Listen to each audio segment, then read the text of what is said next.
Sometimes, the most broken among us carry exactly what someone else needs to heal.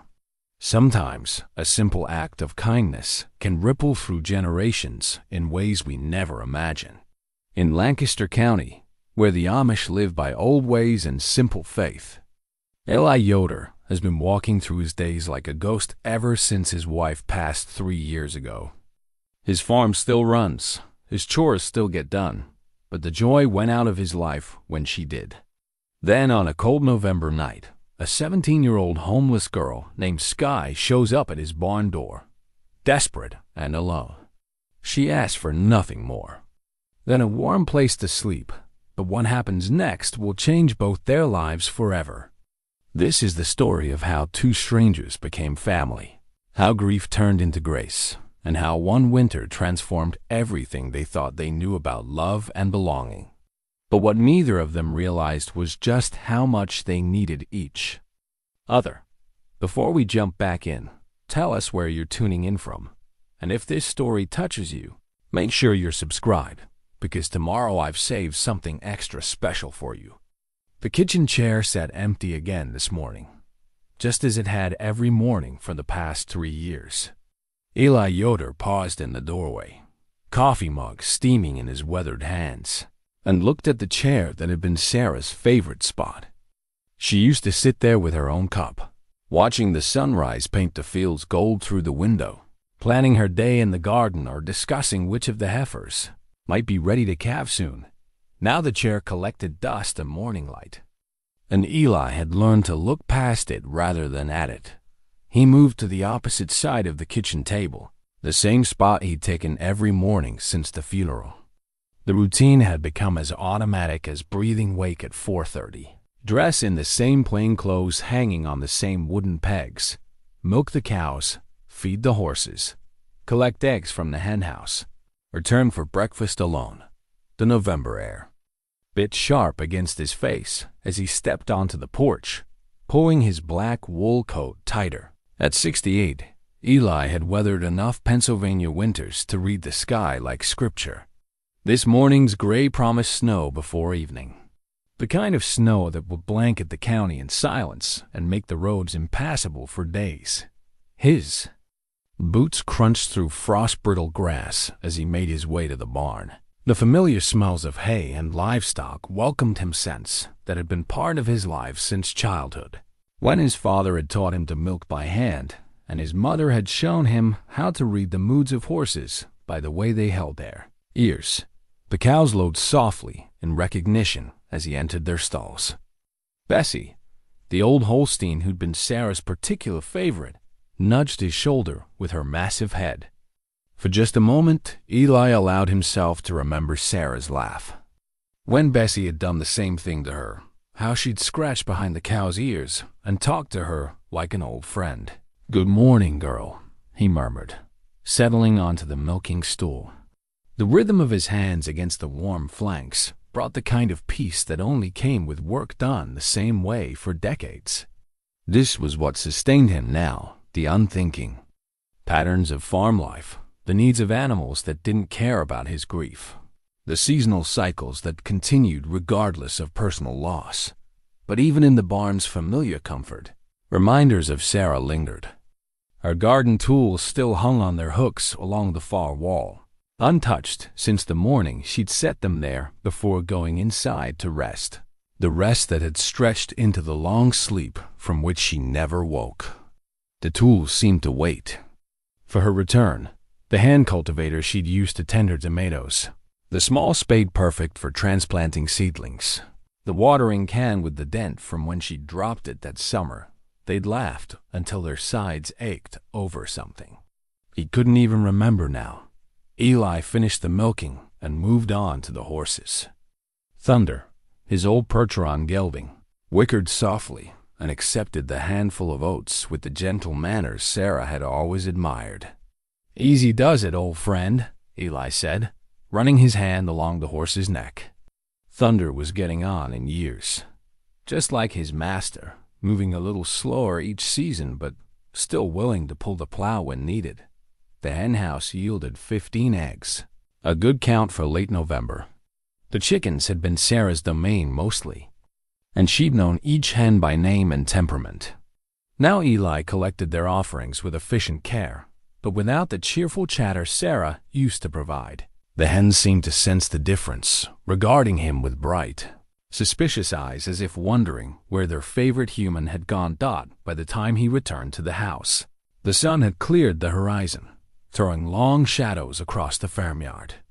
Eli prepared his breakfast: eggs, bacon, toast, coffee, the same meal he'd eaten every morning for 3 years.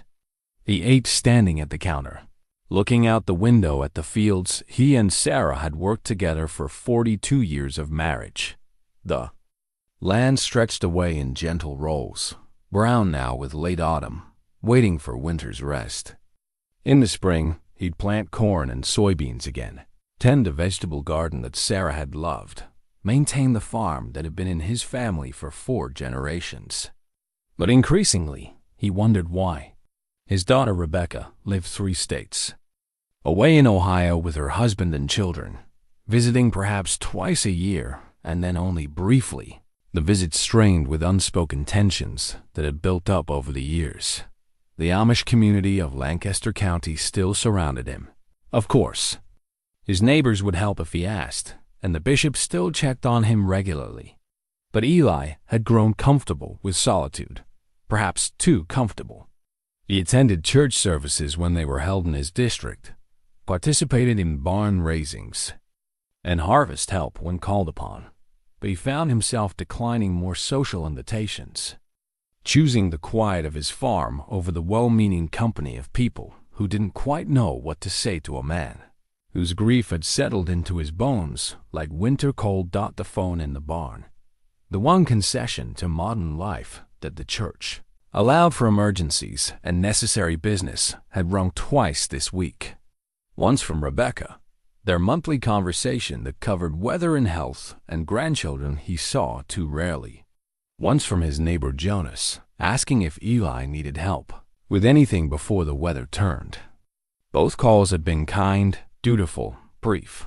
This afternoon, Eli planned to repair a section of fence in the north pasture where the wire had worked loose. Tomorrow, if the snow held off, he'd take Thunder into town for supplies: flour, sugar, coffee, the basics that would see him through until spring, if necessary.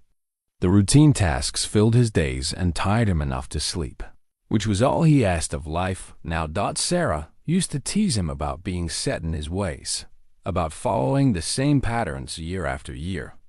"Eli Yoder," she'd say, hands on her hips, in mock exasperation, "you're like an old clock, keeping the same time every day." But she'd said it with love, and she'd been the one thing in his life that never felt routine, never felt predictable. Even after 4 decades together, she could still surprise him with a new thought, a different perspective, a sudden burst of laughter that would catch him off guard and remind him why he'd fallen in love with her in the first place. Now, without her gentle disruptions, his days had indeed become like clockwork, precise, reliable, and somehow hollow. Eli finished his breakfast and washed the dishes, another task that Sarah had always shared with him. They developed a rhythm over the years, she washing while he dried, their conversation flowing as easily as the warm, soapy water. Now he worked alone, his movements efficient but joyless. The morning stretched ahead with its planned tasks: fence repair, woodshed organization, a letter to Rebecca that he'd compose in his head a dozen times before actually writing. All necessary work, all manageable work, all work that would consume the hours until evening brought the blessed exhaustion that made sleep possible.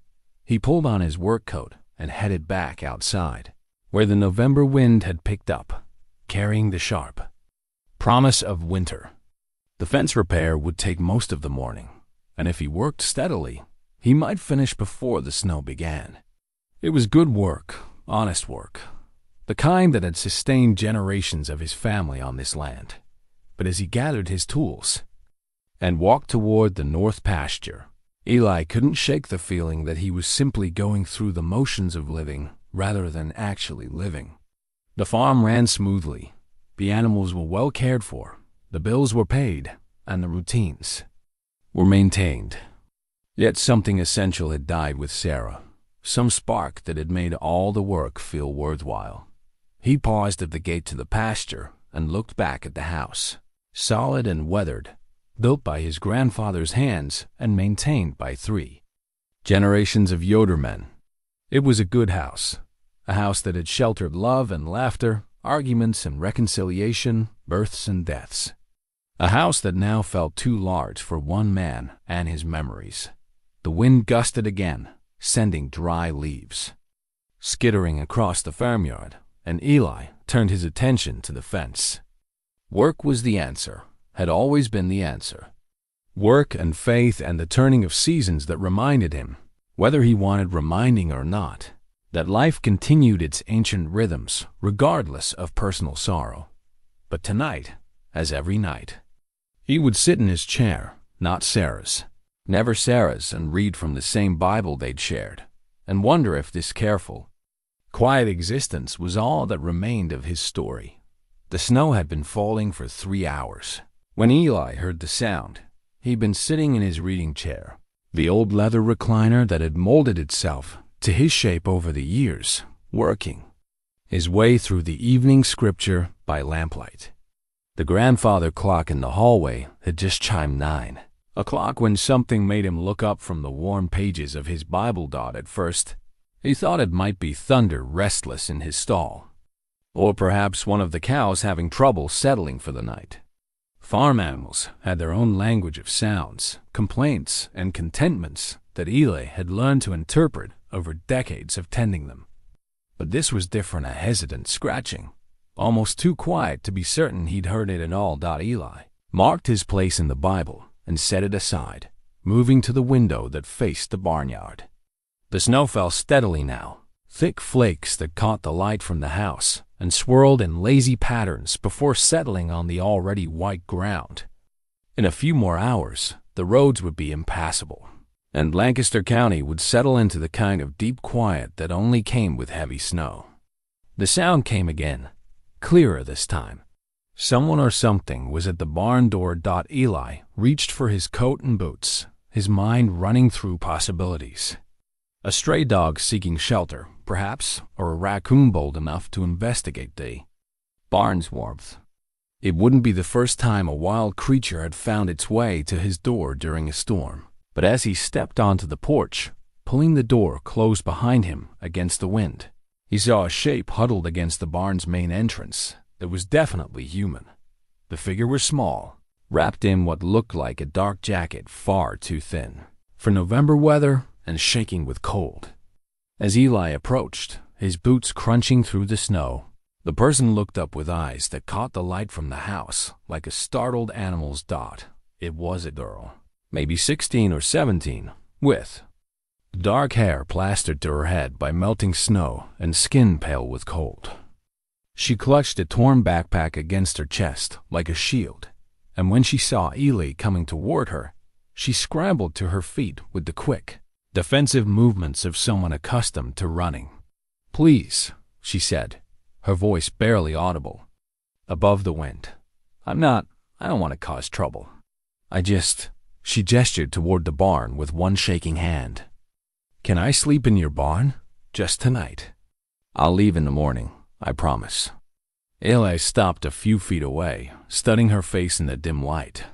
She was thin, too thin, with the hollow look around her eyes that spoke of too many missed meals and too many cold nights. Her jacket was soaked through, and she wore only canvas sneakers on her feet, shoes that would have been adequate even for a mild autumn evening, let alone a November snowstorm. "Child," he said gently, "you'll freeze to death out here." "I've been colder," she replied, lifting her chin with a defiance that didn't quite hide her desperation. "I just need somewhere to get out of the snow. I won't steal anything, and I won't bother your animals. Her voice cracked slightly. "Please." Every instinct told Eli to bring her inside, to get her warm and fed and safe. But 40 years of careful Amish living had also taught him caution. He knew nothing about this girl, where she'd come from, why she was alone, what troubles might be following her. The simple wisdom of his community whispered warnings about strangers, especially strangers who appeared in the night asking for help. But Sarah's voice spoke louder in his memory. Sarah, who had never met a stray she wouldn't feed, whether it walked on 4 legs or 2. Eli Yoder, she would have said, "What does your heart tell you?" And his heart, buried though it had been under 3 years of grief, told him that leaving a child to freeze was no option at all. "What's your name?" he asked. "Skye," she said after a moment's hesitation. "Skye Morrison." "Well, Skye Morrison, you can't sleep in the barn. Not in this weather." He saw hope flicker in her eyes, followed immediately by wariness. "You'll come inside. There's a spare room, and we'll get you something hot to eat." She took a step backward, shaking her head. I can't pay you anything. And I told you, I'll be gone in the morning." "I'm not asking for payment," Eli said. "And morning is a long way off yet. Come on, child. Let's get you out of this cold before you catch your death." Skye looked at him for a long moment, as if trying to read his intentions in his weathered face. Whatever she saw there must have satisfied her, because she nodded once and followed him toward the house, staying a careful arm's length behind. As they walked, the warmth of the kitchen hit them both as they entered, and Eli watched Skye's rigid posture soften slightly as the heat began to penetrate her soaked clothing. She stood just inside the door, dripping melted snow onto the linoleum, still clutching her backpack and looking around the room with quick, assessing glances. "Sit," Eli said, pointing to one of the kitchen chairs, not Sarah's chair. "Never that one, but one of the others around the old oak table. Let me get you some dry clothes." He climbed the stairs to the spare room, the one that had been meant for grandchildren who visited too rarely. In the dresser, he found an old flannel shirt of his own and a pair of Sarah's wool socks, still soft and warm from being stored with lavender sachets. The clothes would be too large for the girl, but they would be dry and warm, which was what mattered now. When he returned to the kitchen, Skye hadn't moved from her spot by the door. She eyed the clothes he offered with the same wariness she'd shown outside. "There's a bathroom just down the hall," Eli said. "You can change there. Get yourself warmed up. I'll make some soup." "Why?" The word came out sharp, suspicious. "Why are you helping me?" Eli considered the question, looking at this girl who seemed poised to bolt at the first wrong word or gesture. "Because you asked," he said finally. "And because it's what my wife would have done." Something in his tone must have reached her, because Skye nodded once and took the clothes from his hands. She disappeared down the hallway, and Eli heard the bathroom door close with a soft click. He busied himself heating soup on the stove. Chicken and vegetables from a batch Sarah had made and frozen the winter before she died. As he stirred the pot, he found himself wondering what he'd gotten himself into. The girl was clearly a runaway, probably from somewhere far enough away that she'd been traveling for days to reach Lancaster County. She had the look of someone who'd been living rough, sleeping outside, scrounging for meals wherever she could find them. The smart thing, the careful thing, would be to call the police in the morning, let them sort out where she belonged and how to get her home. But something about the desperation in her eyes, the way she'd asked for nothing more than shelter in his barn, made him hesitate. She reminded him of the barn cats that sometimes showed up at his door half wild, suspicious of kindness, but desperate for it all the same. When Skye emerged from the bathroom, she looked younger and somehow smaller in his oversized shirt and Sarah's wool socks. Her dark hair was drying in soft waves around her face, and without the defensive hunch of her shoulders, she might have been any teenage girl getting ready for bed in her own home. "Thank you," she said quietly, settling into the chair he'd indicated earlier, "for the clothes and for—" She gestured around the warm kitchen. "This."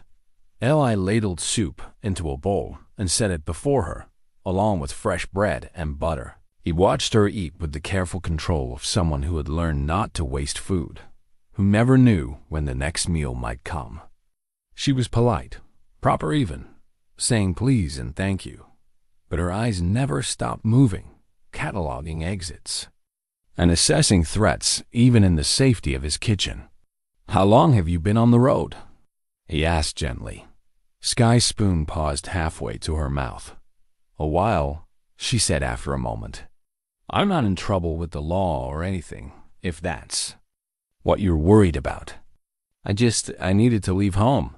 "Home being where? Does it matter?" The defensiveness was back in her voice. "I told you I'd be gone in the morning." Eli studied her face, seeing exhaustion beneath the wariness, and something else, a kind of bone-deep sadness that he recognized all too well. "It matters if you're planning to walk back out into that storm," he said. "It matters if you don't have anywhere safe to go." Skye looked toward the window, where snow continued to fall in thick, lazy flakes that showed no sign of stopping.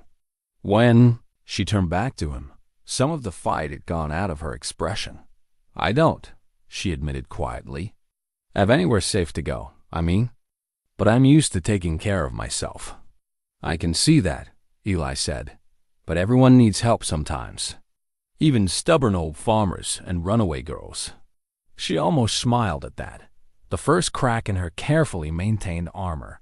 "Are you stubborn?" "My wife always said so." The words came out before he could stop them, bringing with them the familiar ache of loss. "Said I was the most stubborn man in Lancaster County, and that was saying something." "Was." Skye caught the past tense, her voice gentle. "She died 3 years ago." Eli cleared his throat, surprised by how much it still hurt to say those words out loud. "Cancer." "I'm sorry," Skye said, and there was real sympathy in her voice. "That must be hard." "Being alone." "It is," Eli admitted. "But we manage, don't we? Find ways to keep going."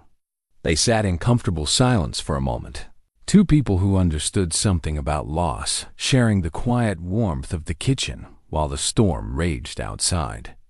Finally, Eli stood and began clearing away the empty soup bowl. "The spare room is at the top of the stairs, second door on the left," he said. "There are extra blankets in the closet if you need them." Skye stood as well, hovering uncertainly by the table. "Mr. I don't even know your name." "Eli," he said. "Eli Yoder." "Mr. Yoder," she said formally. "Thank you for everything. I really will be gone in the morning." Eli nodded, though something in his chest tightened at the thought of her walking back out into the cold with nowhere to go. "We'll see what the morning brings," he said. "Sleep well, Skye Morrison." As he watched her climb the stairs, her small figure dwarfed by his flannel shirt, Eli found himself wondering if Sarah was somehow behind this unexpected arrival. She'd always had a way of sending him exactly what he needed, often before he knew he needed it. Maybe this lost girl was another of Sarah's gifts, not just someone who needed help, but someone who might help him remember what it felt like to care about something beyond his daily routines. The storm would likely keep them snowed in for at least a day or two. Time enough, perhaps, to figure out what came next for both of them. Eli woke before dawn, as was his habit, but lay still in his bed listening to the absolute silence that only came with deep snow. The storm had passed during the night, leaving behind the kind of peaceful quiet that seemed to muffle even thoughts. For the first time in 3 years, he wasn't alone in the house, and the knowledge sat strangely with him, not unwelcome exactly, but unfamiliar. He dressed quietly and made his way downstairs, careful to avoid the creaking board on the third step that always announced his morning passage. In the kitchen, he started the coffee and looked out the window at a world transformed. The snow had fallen steadily all night, leaving drifts that reached nearly to the barn's eaves and covering the familiar landscape in pristine white curves that softened every harsh angle. The chores would be more difficult today, but livestock still needed tending regardless of weather.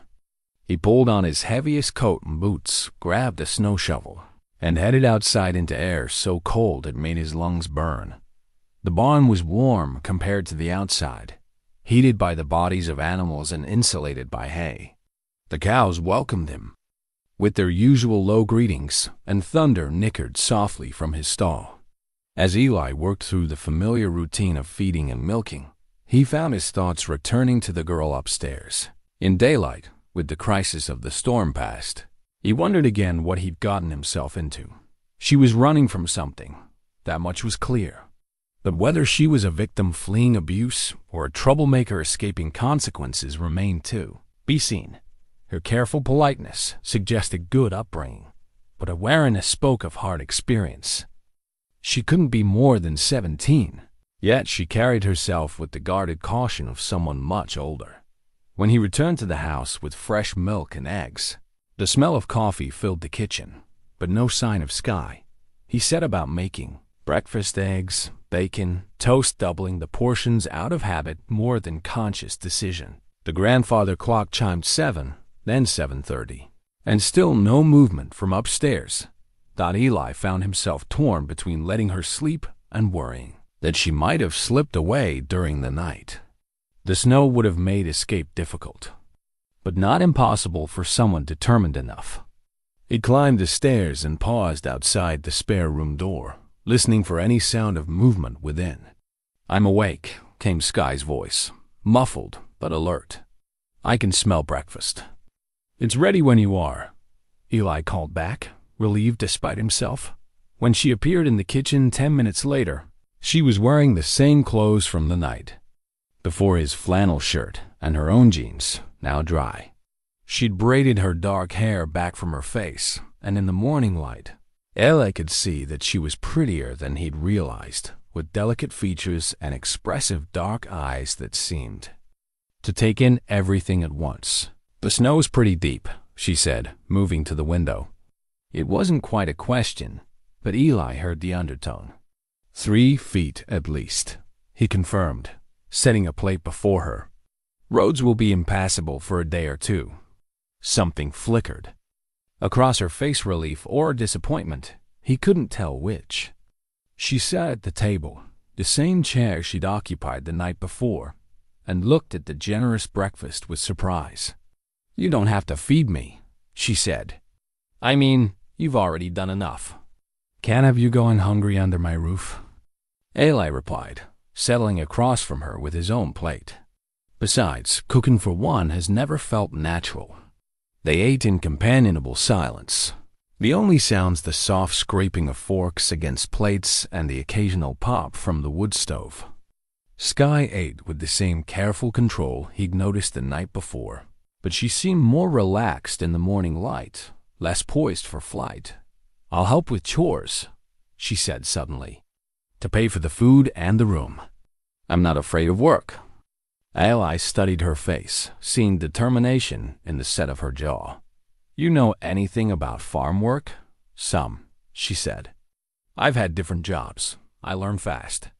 There was pride in her voice, the kind that came from taking care of herself when others hadn't.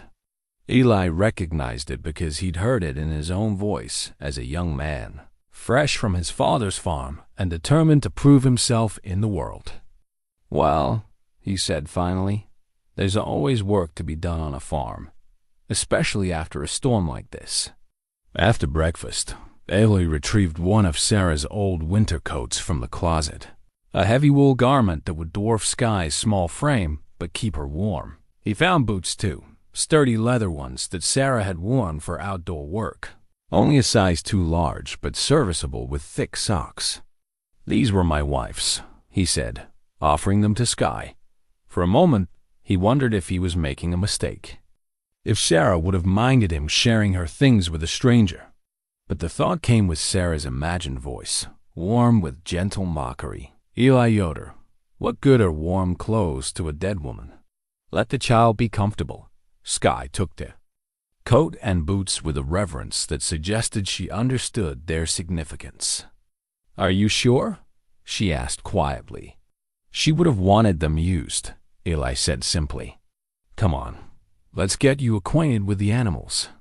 Outside, the world was blindingly white, the snow crunching under their feet as they made their way to the barn.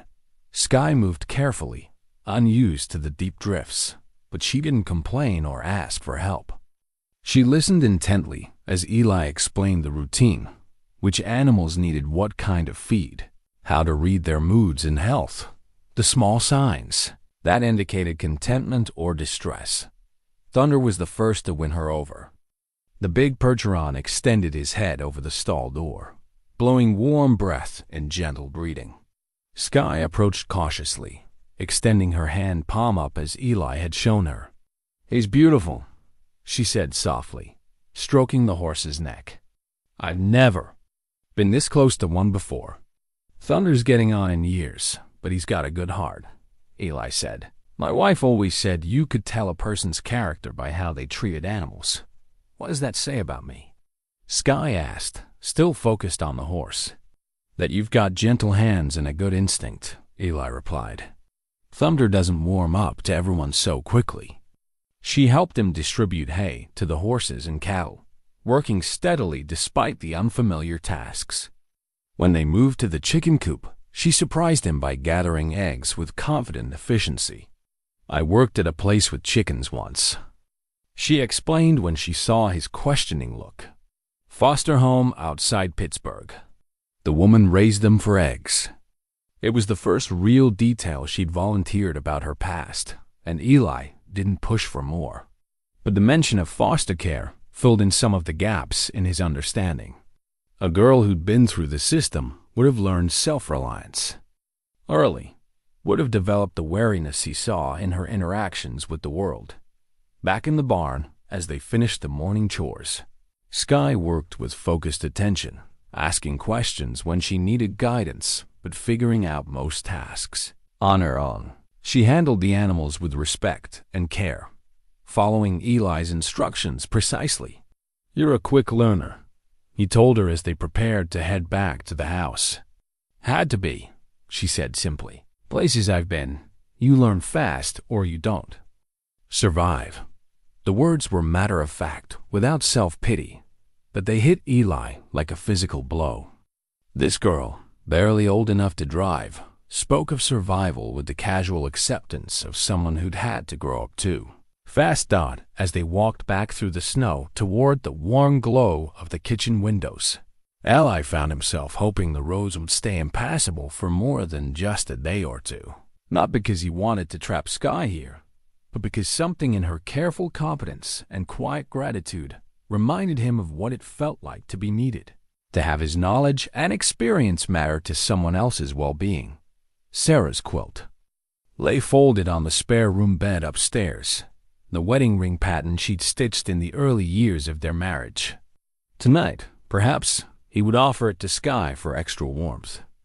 It seemed fitting somehow, Sarah's handiwork providing comfort to this lost girl, who'd wandered into their lives just when Eli had forgotten what it meant to care for someone other than himself.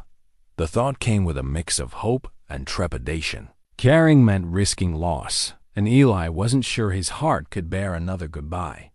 But watching Skye move carefully through the snow in Sarah's boots and coat, he realized that some risks were worth taking, especially when the alternative was the slow emptiness that had been consuming him one lonely day at a time. By the third day, they had settled into a rhythm that surprised them both with its naturalness. Skye woke before dawn without being asked, dressing quietly in the spare room and appearing in the kitchen just as Eli finished his first cup of coffee. She'd learned to read his morning routine, anticipating when he'd need the milk pail or the egg basket, moving through the barn chores with increasing confidence. You don't have to get up so early, Eli told her as they worked side by side in the warm barn, their breath visible in small puffs despite the animal's body heat. I like it, Skye said, scratching behind Bessie's ears the way she'd seen him do. It's quiet, peaceful. Eli understood. The pre-dawn hours had always been his favorite time on the farm, when the world felt newly made and the day's possibilities stretched ahead, unmarked by disappointment or failure. That Skye found the same peace in these moments spoke to something in her character that he was beginning to recognize, a deep appreciation for simple things that came from having done without them. The snow had begun to melt where the sun hit it directly, but the back roads remained impassable. Eli's nearest neighbor, Jonas Stoltzfus, had managed to get through on foot the evening before, ostensibly to check on Eli's welfare, but clearly curious about the girl he'd spotted through the kitchen window. "She's just passing through," Eli had explained, which was true enough, though he found himself hoping it might not remain so now, as they finished the morning chores and headed back to the house. Skye surprised him with a question. "Would you teach me to cook something?" she asked. "I mean really cook, not just heat up soup or make sandwiches." Eli paused with his hand on the kitchen door handle. "What did you have in mind?" "I don't know. Whatever you think I should learn." She looked suddenly uncertain. "I mean, if you don't mind. I just thought I should probably know how to do more than just reheat things." The request touched something in Eli's chest, a warmth he hadn't felt in years. Sarah had been the teacher in their household, patient and encouraging with his clumsy attempts at traditionally feminine tasks. Now here was this girl, asking him to pass on knowledge he wasn't sure he possessed. "Well," he said thoughtfully, "bread's a good place to start. Can't have a proper kitchen without knowing how to make bread." They spent the morning in the kitchen, Eli guiding Skye through the process of mixing yeast and flour, kneading dough, and shaping loaves. She worked with the same focused attention she brought to the farm chores, asking questions about why the dough needed to rise, how to tell when it was ready, what made the difference between good bread and great bread. "My grandmother used to make bread," she said suddenly, her hands working the dough with growing confidence. "Before I went into care, I remember the smell of it baking, how the kitchen felt warm and safe." It was another small piece of her story, offered without prompting. Eli filed it away with the other fragments she'd shared: the foster home in Pittsburgh, the various jobs she'd mentioned, the careful way she spoke about survival. "How old were you?" he asked gently, "when you went into care?" Skye's hands stilled for a moment on the dough. "7, she said finally. "My mom died, and there wasn't anyone else. Dad had been gone since I was little." "I'm sorry," Eli said, and meant it. The image of a 7-year-old Skye, suddenly alone in the world, made his chest tight with anger at all the adults who should have protected her and hadn't. "It wasn't all bad," Skye said, perhaps sensing his emotion. "Some of the families were kind, but none of them," she paused, searching for words. "None of them felt like they wanted me to stay, you know? They did their duty, but they were always waiting for me to age out or move on." Eli understood. He'd seen it in his community sometimes.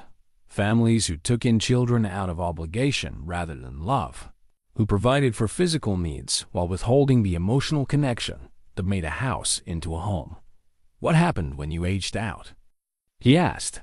"I was supposed to go to this transition program, learn job skills, and find my own place." Skye shaped the dough into loaves with careful precision. But the group home wasn't safe. Some of the other kids had problems, serious ones. And the staff didn't really care what happened to us as long as we didn't cause trouble. She glanced up at him, perhaps checking to see if he was judging her choices. So I left. "I've been taking care of myself for about a year now." A year. This girl who looked so young, who worked with such eager competence at simple farm tasks, had been homeless and alone for an entire year. The magnitude of her resilience, her determination to survive and maintain her dignity, struck Eli like a physical blow. "That must have been hard," he said quietly. "Sometimes," she admitted, "but I figured out how to manage. I'm good at finding work, and I don't need much. Just a safe place to sleep and enough food to keep going." As they worked together in comfortable silence, waiting for the bread to rise. Eli found himself carving something with his pocket knife, an old habit from his youth, when his hands had always needed to be busy. Without conscious thought, he shaped a small wooden spoon from a piece of maple, smoothing the bowl and handle with the automatic skill of decades. "What are you making?" Skye asked, watching his hands work. "Spoon," Eli said, surprised by his own actions. "My father taught me when I was about your age. Said a man should always be able to make something useful with his hands. Could you teach me?" The request came out quickly, as if she'd been thinking about it but wasn't sure she should ask. Eli looked at her eager face, remembering his own excitement when his father had first trusted him with a sharp knife and a piece of wood. "I suppose I could," he said. "Got plenty of maple, and winter's a good time for whittling." They spent the afternoon by the fire, Eli showing Skye how to read the grain of the wood, how to make clean cuts that followed the natural lines, how to shape and smooth without rushing the process. She picked up the techniques quickly, her hands steady and patient as she worked. "This is nice," she said softly, focused on the small bowl taking shape under her careful knife.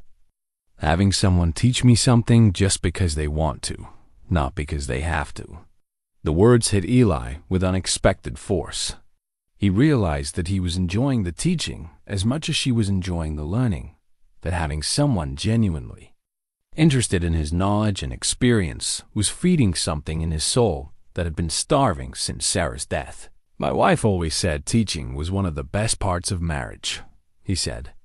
"Always something new to share with each other, even after decades together." "You must miss that," Skye said. "Having someone to share things with." "I do," Eli admitted. "More than I realized, maybe." As evening approached and they prepared supper together, the bread they'd made earlier, sliced thick and warm with butter and honey, Eli found himself dreading the inevitable conversation about what came next. The roads would be clear soon, and Skye would continue on her journey to wherever runaway girls went when they left the safety of unexpected kindness. But for now, she was here, her small wooden spoon taking shape under careful hands, her presence filling the empty spaces in his house with something he'd forgotten he needed. For the first time in 3 years, Eli fell asleep, not to the sound of his own loneliness, but to the quiet comfort of knowing he wasn't alone in the house where he and Sarah had built their life together. The carved spoon sat on the kitchen counter, unfinished but promising, waiting for tomorrow's lesson in patience and craft. Like so many things, Eli thought drowsily, it would be better for taking time, for not rushing toward its conclusion. Some gifts were meant to be savored in the making, not just appreciated in the completion. A week into Skye's stay, Eli found himself sitting at his kitchen table after she'd gone to bed, staring at a stack of letters he'd written but never sent. Letters were addressed to Rebecca, his daughter, written over the past 3 years in moments when the silence of the house became too much to bear. Each one began the same way. "Dear Rebecca," and attempted to bridge the gap that had grown between them since Sarah's death. Each one had been abandoned before completion, the words never quite capturing what needed to be said. The most recent letter, started just that morning, lay open before him. "Dear Rebecca, I hope this finds you and the family well. The weather here has been harsh, but we've managed. I wanted to write because something has happened that I think your mother would have understood better than I do. Eli had stopped there, uncertain how to explain Skye's presence without making it sound like he'd lost his judgment completely. How did a man tell his daughter that he'd taken in a homeless teenager, that this stranger had somehow awakened parts of his heart he'd thought were permanently closed? The sound of footsteps on the stairs interrupted his brooding. Skye appeared in the kitchen doorway, wearing his flannel shirt over her clothes like a robe, her hair loose around her shoulders. "Couldn't sleep," she said quietly. "I saw the light on. I can go back upstairs if you want to be alone." "No, it's fine," Eli said, hastily gathering the letters into a neat stack. "Just doing some writing." Skye approached the table cautiously, the way she still did when she wasn't sure of her welcome. Despite a week of kindness, she hadn't quite lost the defensive posture of someone ready to flee at the first sign of rejection. "Letters?" she asked, settling into the chair across from him. "To my daughter," Eli admitted. "I write them, but I don't send them. Why not?" The question was direct, without judgment, the way Skye asked most things. Eli considered how to answer, looking at this girl who'd shared pieces of her difficult past with such matter-of-fact honesty. "We haven't talked much since Sarah died," he said finally. "Rebecca thinks I should sell the farm, move closer to her family in Ohio. She thinks I'm too old to be living alone, managing everything by myself." "Are you?" Skye asked. "Too old, I mean." Eli almost smiled at her bluntness. "Some days I feel it more than others. But this farm has been in my family for 4 generations. It's not just property, it's who we are. She doesn't understand that. Rebecca grew up here, but she never loved it the way Sarah and I did. She saw it as something that kept her parents busy, kept them from giving her the attention she wanted." Eli rubbed his forehead, feeling the weight of old regrets. Maybe she was right about that. Farming is demanding work, especially when you're trying to maintain the old ways. Skye was quiet for a moment, absorbing this information. "What do the letters say?" she asked. "The ones you don't send?" "Different things. How I'm managing, what's happening with the seasons, memories of her mother." Eli gestured at the stack of paper. "Things a father should be able to say to his daughter, but somehow can't." "Maybe you're trying too hard," Skye said softly. "Maybe you just need to tell her you miss her." The simplicity of the observation struck Eli with surprising force. In all his careful drafts, all his attempts to explain and justify and bridge their differences, he'd never simply said the most basic truth, that he missed his daughter, that he wanted her in his life despite their disagreements. "When's the last time you talked to her?" Skye asked. "She calls once a month," Eli said. "We discuss the weather, her children's activities, my health. Very polite conversations that don't say much of anything. That sounds lonely." "It is," Eli admitted, "but I don't know how to change it. Every time we try to talk about anything real, we end up arguing about the farm, about what I should do with my life." Skye was quiet again, turning something over in her mind. When she spoke, her voice was careful, as if she were testing the words before committing to them. "In some of the foster homes I lived in, the families had their own kids too," she said. "And sometimes those kids resented having foster kids around, even when their parents were trying to do something good. They felt like their parents cared more about helping strangers than taking care of them." Eli looked at her across the table, seeing wisdom in her young face that came from observing human nature from the outside, from watching family dynamics as someone who longed to belong but rarely did. "You think that's how Rebecca feels?" he asked.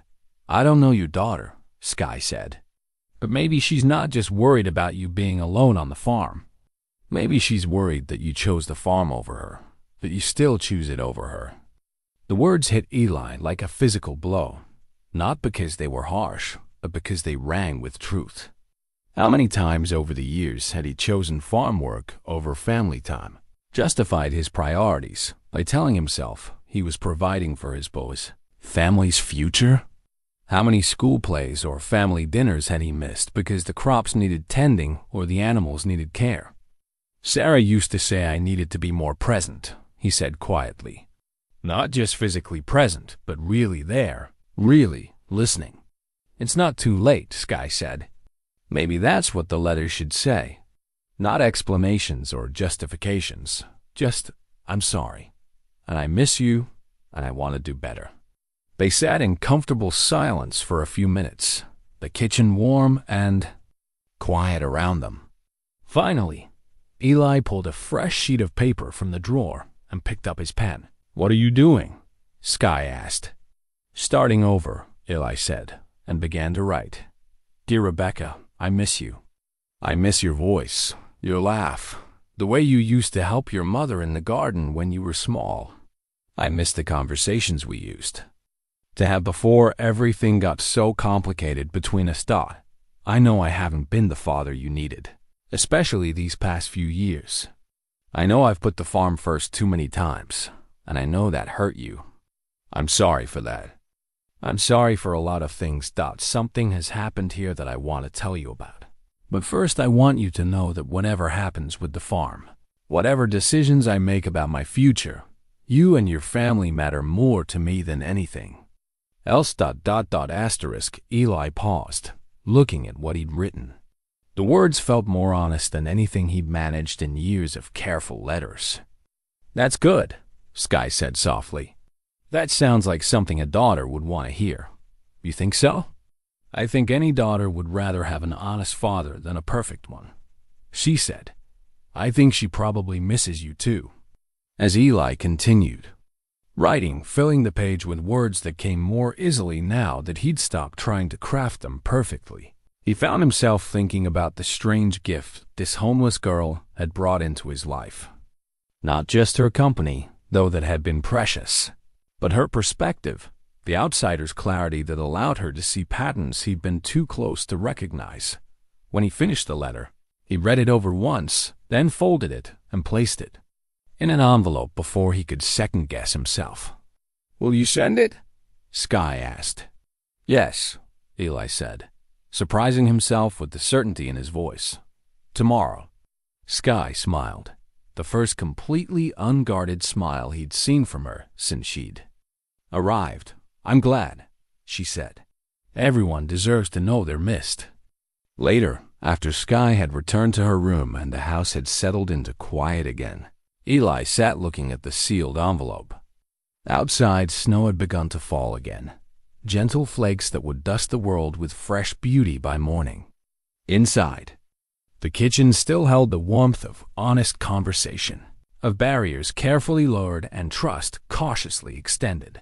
For the first time in 3 years, Eli felt like he was moving forward instead of just getting by. And for the first time since Skye's arrival, he began to hope that maybe, just maybe, she wouldn't have to keep running forever.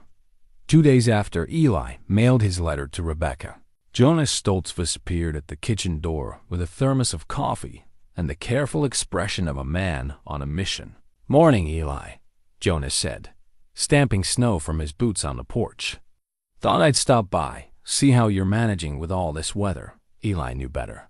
Jonas, his closest neighbor and longtime friend, had the same look Sarah used to get when she was working up to a difficult conversation. Through the kitchen window, Eli spotted Skye in the barn, mucking out stalls with the methodical efficiency she brought to all her tasks. Come in, Eli said, stepping aside to let his neighbor enter. Coffee's fresh. Jonas settled at the kitchen table, accepting a cup with the ritual politeness that preceded serious discussions in their community. He was a few years younger than Eli, with the weathered hands and thoughtful manner of a man who'd spent his life working the land and watching over his neighbors. The girl, Jonas said without preamble, nodding toward the barn. She's been here almost 2 weeks now. She has, Eli confirmed, settling across from his friend. People are talking. Eli had expected this conversation, but it still made his chest tighten with protective instincts he hadn't felt in years. What are they saying? Different things, Jonas said carefully. Some think you're being kind to someone in need. Others worry about complications. What kind of complications? Jonas sipped his coffee, choosing his words. Eli, she's a young woman, and you're a widower living alone. People see potential for misunderstanding, for gossip that could reflect poorly on both of you. The suggestion hit Eli like a slap, that anyone could look at his relationship with Skye and see something inappropriate rather than what it was, a lonely old man and a lost girl finding comfort in each other's company, spoke to a cynicism that made him angry. She's 17 years old, Eli said, his voice carefully controlled. She's young enough to be my granddaughter. I know that, and you know that, Jonas said. But outsiders might not understand the situation the way we do. They might ask questions about why you didn't contact authorities, why you're housing a runaway. Eli looked out at Skye, who was now feeding hay to the horses with Thunder nuzzling her shoulder affectionately. In 2 weeks, she'd become part of the farm's rhythm, as natural and necessary as the morning milking or evening chores. She's not causing any trouble, Eli said. She works hard, she's respectful, and she's got nowhere else to go. What's her story? Jonas asked. Where did she come from? Eli found himself reluctant to share the details of Skye's past, protective of the trust she'd placed in him. She aged out of foster care. The system failed her, so she's been taking care of herself. Jonas nodded slowly. He'd raised 6 children of his own and understood something about the vulnerabilities of the young. And her family? Dead or gone, Eli said simply. She's alone in the world. They sat in silence for a moment, watching Skye through the window as she moved with quiet competence through tasks that had become second nature. Jonas, Eli knew, was weighing community concerns against basic human decency, trying to find a path that honored both. The bishop's been asking questions, Jonas said finally. Not critical ones, not yet, but he's concerned about the appearance of things. Eli felt a familiar weight settle in his chest. The same feeling he'd had as a young man when the community had questioned some of his choices, when he'd felt the gentle but persistent pressure to conform to expectations that sometimes conflicted with his own moral compass. What does the bishop suggest? Eli asked that maybe she should be placed with a family. A proper family, with a mother and father, other children her age. The thought of Skye being moved to yet another temporary placement, another family that might see her as an obligation rather than a gift, made Eli's hands clench around his coffee cup. She'd been discarded too many times already, passed from home to home without anyone seeing her value, her potential, her need for genuine belonging.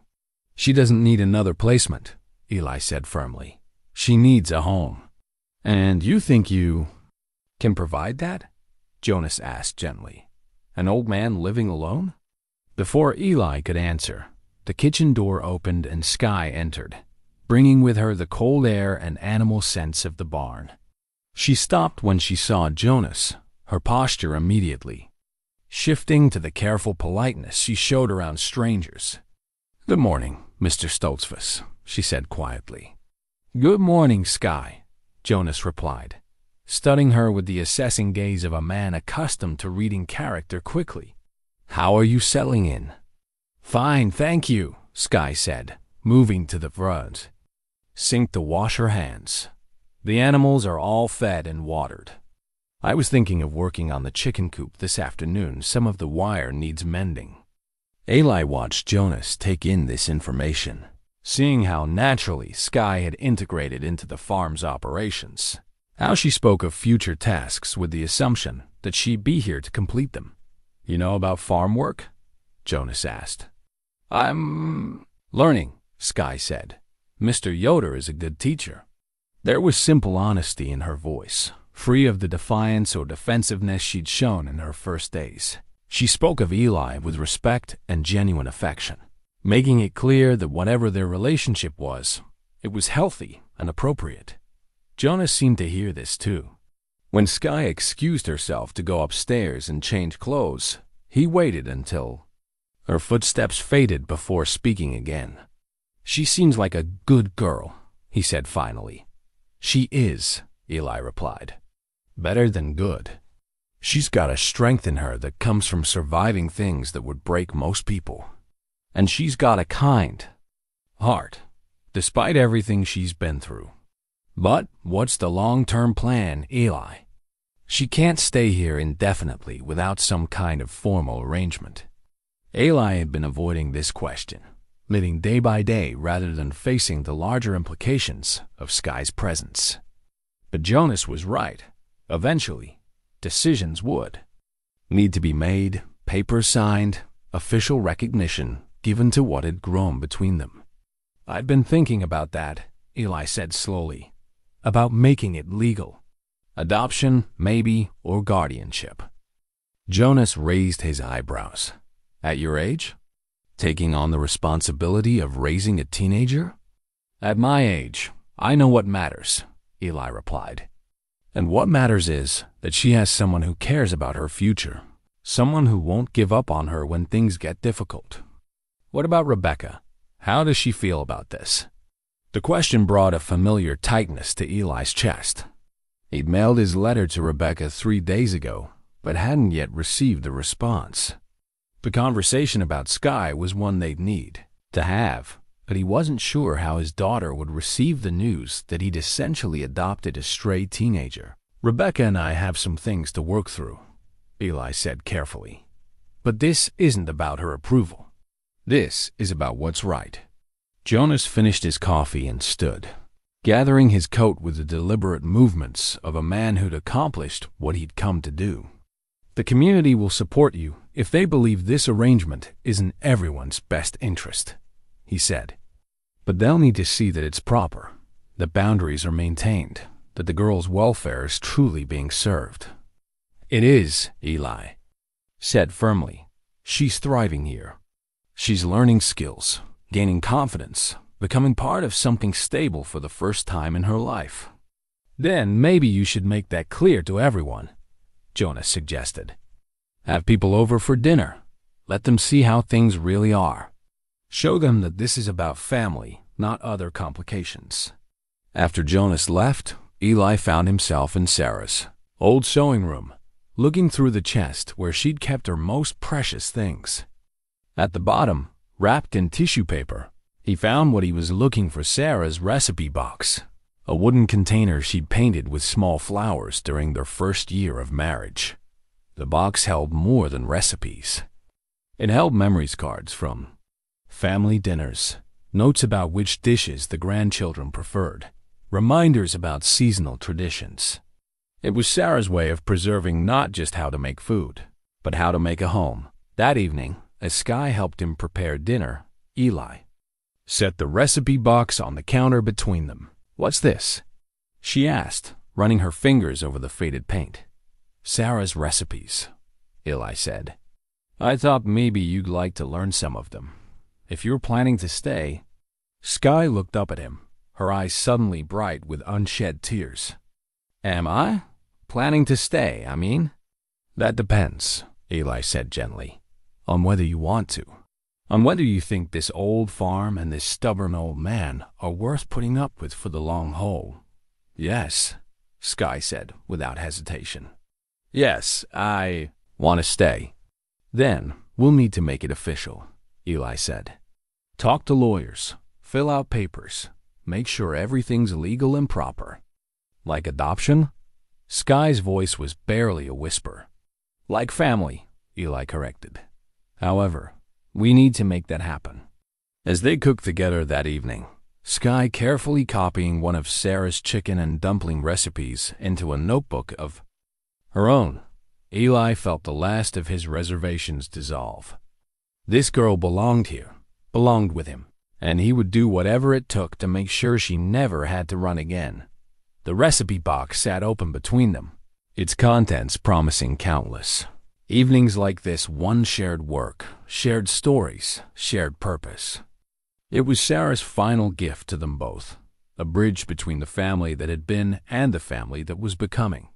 The letter arrived on a Tuesday morning, 3 weeks after Eli had sent his own careful words to Ohio.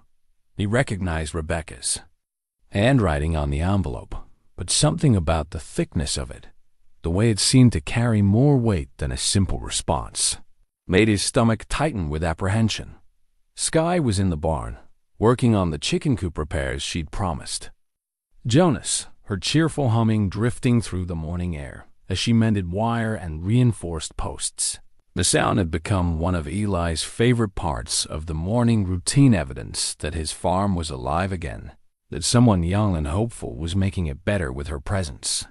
He opened the letter at the kitchen table, Sarah's empty chair across from him bearing witness to whatever news his daughter had to share.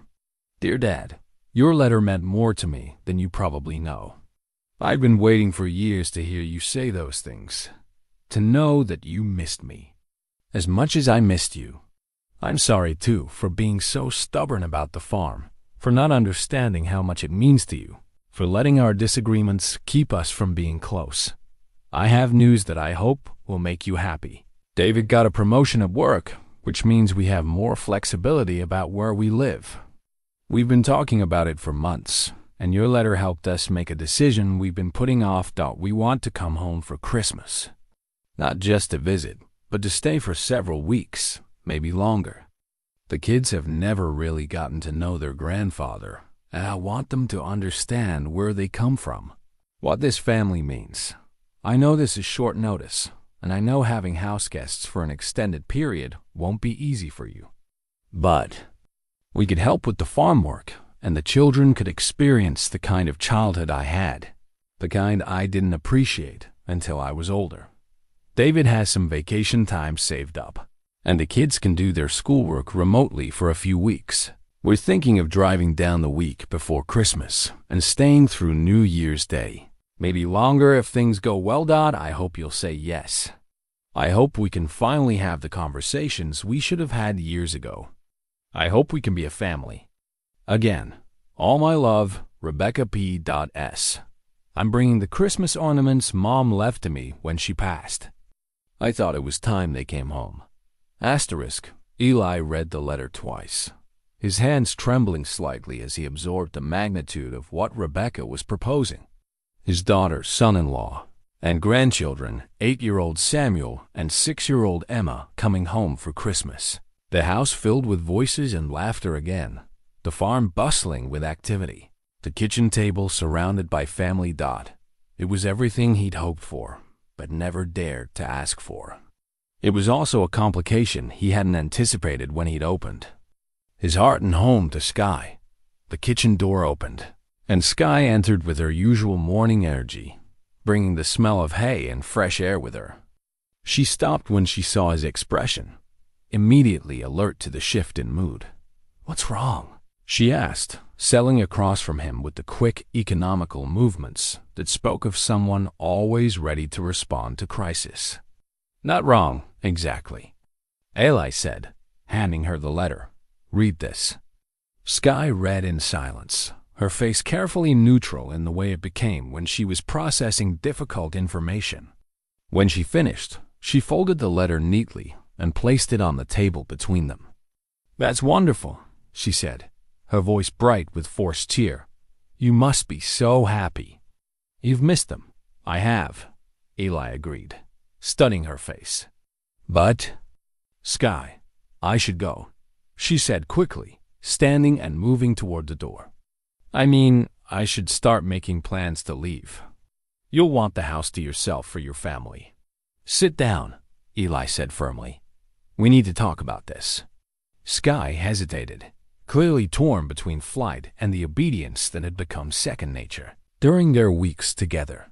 Finally, she returned to her chair, but her posture was rigid, defensive, the same way she'd sat on her first night, ready to bolt at the first sign of rejection. "This doesn't change anything between us," Eli said. "Carefully. You're not going anywhere. But your daughter doesn't know about me," Skye said. "You can't just spring a homeless teenager on her when she's coming home with her children. She paused, searching for words. "She'd think you've lost your mind." The assessment was probably accurate, Eli realized. Rebecca had no context for understanding Skye's presence, no framework for accepting that her father had essentially adopted a stray girl, without consulting anyone or following proper procedures. "Maybe," he said, "but that doesn't mean I'm going to ask you to leave." "You don't have to ask," Skye said quietly. "I understand how these things work. Family comes first, and I'm not family. Not really." The words hit Eli like a physical blow. After everything they'd shared, all the careful trust they built, she still saw herself as disposable, still expected to be cast aside when more legitimate claims were made on his attention and loyalty. "You are family," he said firmly. "I don't." care what any piece of paper says or doesn't say. You're as much my family as anyone else in this world." Skye's eyes filled with tears. She tried to blink away. "You say that now, but when your real family gets here—" "You are my real family," Eli interrupted. "But I understand why this is complicated for you. It's complicated for me, too." They sat in silence for several minutes, both of them wrestling with the implications of Rebecca's letter. Finally, Skye spoke again, her voice small and uncertain. "What if they don't like me? What if they think I'm taking advantage of you, or that I'm some kind of problem you need to solve?" "Then they'll be wrong," Eli said simply. "But I don't think that will happen. Rebecca's got a good heart, even if she doesn't always know how to show it." "But what about the children?" Skye asked. "They've never met me. They might be scared or confused about why there's a stranger in their grandfather's house." Eli considered this. Samuel and Emma had been very young when Sarah died, and their visits since then had been brief and formal. They knew him as a distant figure who sent birthday cards and Christmas presents, not as a grandfather who might share his home with someone unexpected. "We'll take it slowly," he said. "Introduce you gradually. Let them get used to the idea. Kids are more adaptable than adults sometimes." "What will you tell Rebecca?" Skye asked. "About why I'm here, how long I've been staying." This was the heart of the problem, Eli realized. How did he explain to his daughter that he'd found what he needed to heal from his grief in the form of a homeless teenager? How did he make her understand that Skye hadn't just filled the empty spaces in his house, but had somehow restored his faith in the possibility of love and connection? "I'll tell her the truth," he said finally. "That you needed help, that I was lonely, and that we helped each other." "She's going to think I'm after your money," Skye said flatly. "Or that I'm manipulating you somehow. Let me worry about Rebecca." Eli said, "Your job is to be yourself. Let her see who you really are, and she'll understand why I want you to stay." But even as he said the words, Eli felt the first stirrings of real fear. What if Rebecca didn't understand? What if she saw Skye as a threat to family harmony, an inappropriate distraction from the reconciliation she was hoping to achieve? What if she forced him to choose between his daughter and the girl who had become like a daughter to him? "Maybe I should stay somewhere else while they're visiting," Skye said, echoing his own concerns. "Just temporarily. Give you time to explain things to them without me being in the way." "Where would you go?" Eli asked. "Back to sleeping in barns and hoping for kindness from strangers?" The question hung between them, highlighting the impossibility of easy solutions. Skye had no other options, no backup plan, no safety net beyond the one Eli had provided. Asking her to leave, even temporarily, meant asking her to return to the uncertainty and danger she'd escaped. "I'll figure something out," she said, but her voice lacked conviction. "No," Eli said decisively. "This is your home now. We'll make it work with Rebecca and her family, whatever it takes." As the day wore on, Eli found himself looking at his house through new eyes, trying to imagine it filled with the chaos of family life. Rebecca's children would need bedrooms, space to play, attention, and supervision. Their presence would transform the quiet rhythms he and Skye had established, disrupting the peaceful domesticity that had become precious to both of them. But that evening, as he and Skye prepared dinner together using one of Sarah's recipes, Eli made a decision that surprised him with its certainty.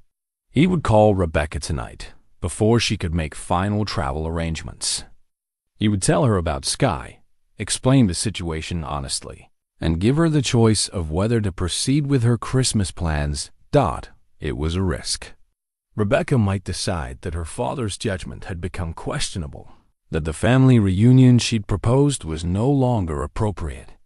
But it was a risk worth taking, because the alternative, asking Skye to hide or disappear, was unacceptable. "What are you thinking about?" Skye asked, noticing his distraction as they washed dishes. "Tomorrow," Eli said. I'm going to call Rebecca tomorrow and tell her about you. Skye's hands stilled in the soapy water. What if she changes her mind about coming? Then she changes her mind, Eli said. But at least she'll be making that decision with all the facts. That night, after Skye had gone to bed, Eli sat in Sarah's sewing room with the Christmas ornaments she'd left to Rebecca. He'd found them in a box in the closet, carefully wrapped and labeled in Sarah's careful handwriting.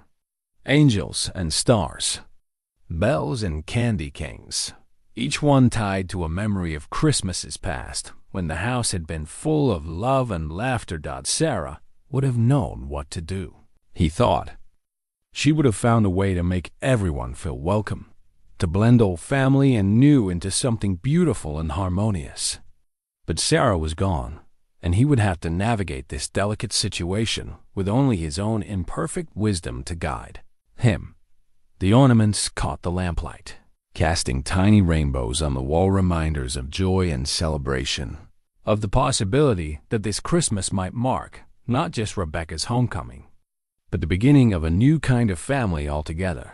The phone call to Rebecca lasted 47 minutes and left Eli feeling like he'd been through a threshing machine. He'd waited until evening, when he knew the children would be in bed, and Rebecca would have time to really listen. Skye had made herself scarce, claiming she needed to organize the spare room, but Eli suspected she was giving him privacy for a conversation that would determine both their futures. A homeless girl? Rebecca's voice had carried clearly through. The phone's receiver pitched with the careful control she used when she was trying not to lose her temper. Dad, you took in a complete stranger? A teenage girl you know nothing about? I know plenty about her, Eli had replied, settling into the kitchen chair from which he could see Skye moving around upstairs. She's honest, hardworking, and she's been through more hardship than anyone her age should have to bear. But Dad, think about this rationally. You don't know her background, her psychological state, whether she's involved with drugs or she's not involved with anything inappropriate, Eli had said firmly. She's a good girl who needed help, and I was in a position to provide it. The conversation had continued in that vein for nearly an hour, Rebecca expressing concern that bordered on panic, Eli defending his decision with growing frustration. But gradually, as he'd shared more details about Skye's story and her integration into farm life, Rebecca's tone had begun to shift from alarm to reluctant curiosity. And you want to adopt her? Rebecca had asked near the end of their conversation. I want to give her a permanent home, Eli had corrected. Call it adoption, guardianship, whatever legal term makes it official. The point is, she belongs here now. What about Christmas? Our visit? This had been the crucial moment, the question that would determine whether the fragile reconciliation they'd begun would survive this unexpected complication. That's up to you, Eli had said honestly. I hope you'll still come. I hope you'll give Skye a chance to show you who she really is. But I understand if this changes things for you. Rebecca had been quiet for a long time, so long that Eli had wondered if the connection had been lost. Finally, she'd spoken again, her voice thoughtful rather than defensive. I'll need to talk to David and the children, she'd said. Explain that there will be someone else there, someone they haven't met. But Dad, if we come, if we do this, you need to understand that I'm going to be watching carefully. I need to be sure this arrangement is healthy for everyone involved. I wouldn't expect anything less, Eli had replied, relief flooding through him. You're being a good mother and a good daughter. Now, 2 days later, as he and Skye prepared for Rebecca's arrival, Eli found himself second-guessing every decision. The house sparkled from Skye's thorough cleaning. The spare rooms were ready for guests, and the Christmas decorations, Sarah's ornaments combined with a few new ones Skye had made from natural materials, transformed the familiar spaces into something magical. But underneath the festive preparations lay a current of anxiety that both he and Skye tried to ignore. Do you think she liked the cookies? Skye asked for the third time that morning, checking the cooling racks where several dozen of Sarah's famous sugar cookies waited to welcome the Ohio family. She loved them when she was little, Eli assured her, watching Skye fuss with the arrangement of cookies on the serving plates. Her mother used to make them every Christmas, and Rebecca would sneak extra ones when she thought no one was looking. Skye had thrown herself into Christmas preparations with an intensity that spoke of both excitement and terror. She'd learned to make Sarah's traditional holiday foods, sewn new curtains for the guest rooms, and even carved small wooden ornaments that she'd painted with delicate care. Every task seemed to be her way of proving her worthiness to be part of whatever family gathering was about to unfold. "What if the children don't like me?" she asked, voicing the fear that had been haunting her for days. "Children respond to authenticity," Eli said, remembering his own grandchildren's initial shyness during their infrequent visits. "Just be yourself. Don't try too hard to impress them." But what if myself isn't enough? The question hung in the citizen air between them, carrying weight beyond the immediate concern about Rebecca's visit. It was the question that had driven Skye from one foster home to another, the fear that had kept her running instead of trying to belong anywhere. Eli set down the mug he'd been holding and turned to face her fully. "Skye, you are enough. You've always been enough. The people who couldn't see that, the foster families, the group home workers, whoever else failed you, they were the problem, not you." She nodded, but he could see the doubt lingering in her eyes. 3 weeks of stability and acceptance hadn't been enough to undo years of rejection and abandonment. The sound of car tires on gravel interrupted their conversation. Through the kitchen window, Eli could see a dark SUV pulling into the farmyard, its Ohio license plates visible even from a distance. His heart began to pound with a mixture of anticipation and fear. "They're here," Skye said unnecessarily, her voice barely above a whisper. Eli moved to the window and watched as 4 figures emerged from the vehicle. Rebecca looked older than he'd expected, her brown hair touched with gray at the temples, but she moved with the same purposeful energy he remembered from her childhood. Her husband David was tall and lean, with the patient demeanor of a man accustomed to managing family logistics.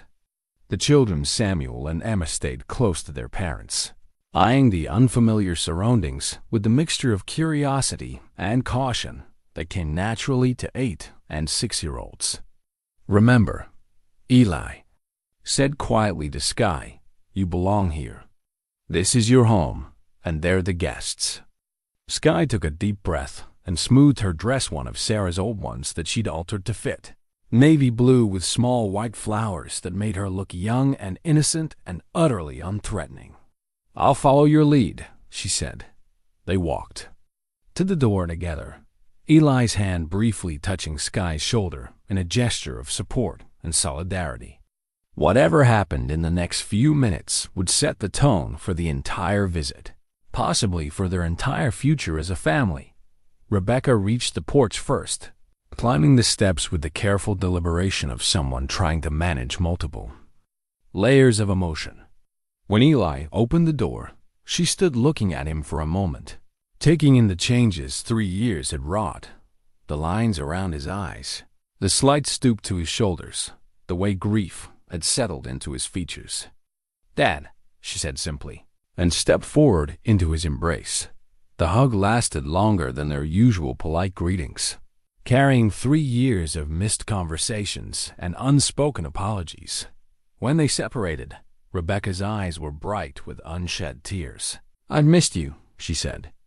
"I've missed you too," Eli replied, the simple words carrying more weight than all the careful letters he'd written and discarded over the years.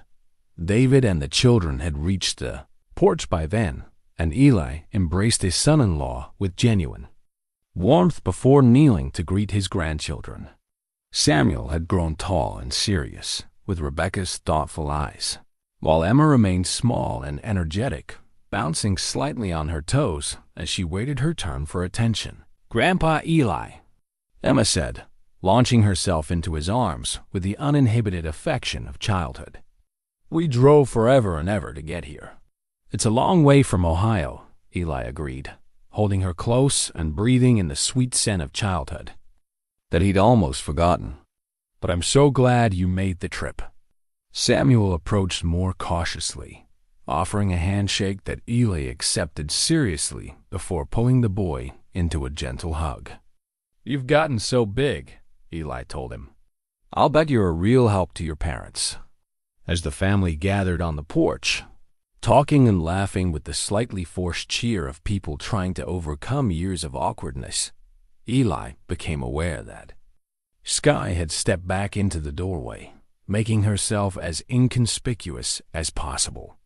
She watched the reunion with a wistful expression that broke his heart, clearly seeing in this gathering everything she'd never had: blood family, unconditional belonging, the easy intimacy of shared history. Rebecca, Eli said, turning toward his daughter with deliberate intention, I'd like you to meet Skye Morrison. Skye, this is my daughter Rebecca, her husband David, and my grandchildren Samuel and Emma. The introductions carried the formal weight of a moment that would be remembered by everyone present. Rebecca stepped forward with the polite smile she used for meeting strangers, extending her hand to Skye with careful courtesy. Skye, she said, Dad's told me so much about you. Thank you for... She paused, seeming to search for the right words. Thank you for taking such good care of him. He's taking care of me too, Skye replied quietly, shaking Rebecca's hand with the careful attention she gave to all important moments. I'm grateful to be here. The children hung back, studying this unexpected addition to their grandfather's household with the frank curiosity of youth. Emma, bolder than her brother, stepped forward first. Are you Grandpa's daughter too? She asked with the direct honesty that adults often envied in children. Something like that, Skye said gently, kneeling to Emma's level. I live here and help take care of the farm. Do you like animals? Samuel asked, his reserve beginning to thaw at the mention of farm life.